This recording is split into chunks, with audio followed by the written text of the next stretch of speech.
testament to Charlie, and one of the great organizers of his generation. The event was extremely well produced, and that matters, right? Because they put it together in about a week, and technical difficulties or timing problems, whatever, would have marred it to some extent, but it was technically brilliantly done. And the biggest applause, and I was in the hall for the entire event, the biggest applause throughout the day came when there were discussions about Charlie's faith, not the political conversations, not the biographical stories, although those were not unappreciated by the crowd. But that was the biggest thing. And in talking to folks before the event started, a lot of people were here not for politics, but were here because of a connection, personal or not, to Charlie Kirk and his religious faith. Another point is, again, known before, but you saw it manifested in the remarks.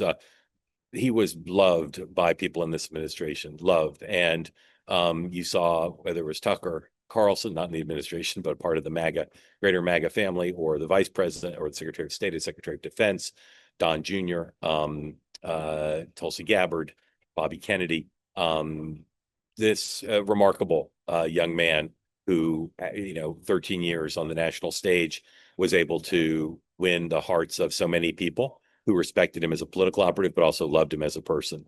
And I don't think I've said this before about his work.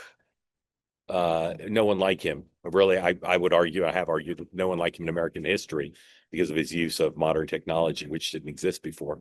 But really, no one like him in terms of how well he's liked. In an interview I did with him earlier in the year, he said there were two people in the administration he didn't get along with. He wouldn't name who they were, but those were clearly the exceptions. And it's possible that by the time his life ended by an assassin's bullet, he'd won one or both of those folks over, which is to say, Tucker has his fans in the administration and he has his people who don't like him.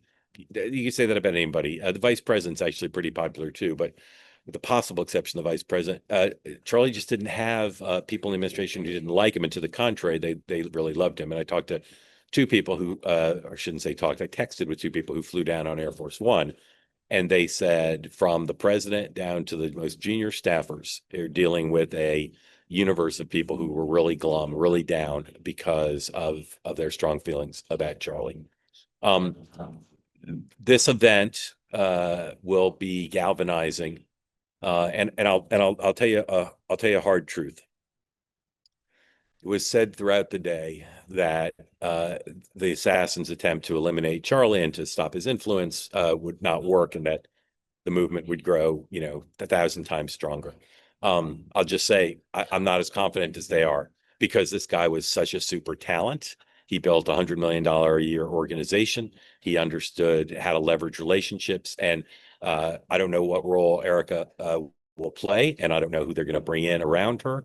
I don't know how much they'll raise. My sense is from the body language is they've raised a lot of money in 10 days, and they'll continue to raise a lot of money. But this is a singular force. Charlie Kirk was a singular force. So certainly there'll be a lot of activity. They're going to continue all the programs, their big events that they do. And they're going to continue their political organizing, and they continue to work on college campuses. Erica Kirk reaffirmed that. But I'm just telling you, replacing this guy, just a practical matter, is going to be quite difficult. Hey, want to be part of the two-way community all the time? Hit the subscribe button. Great video clips like this, plus conversations like no other, full episodes and more, always available on this channel. You got to hit subscribe to never miss a thing.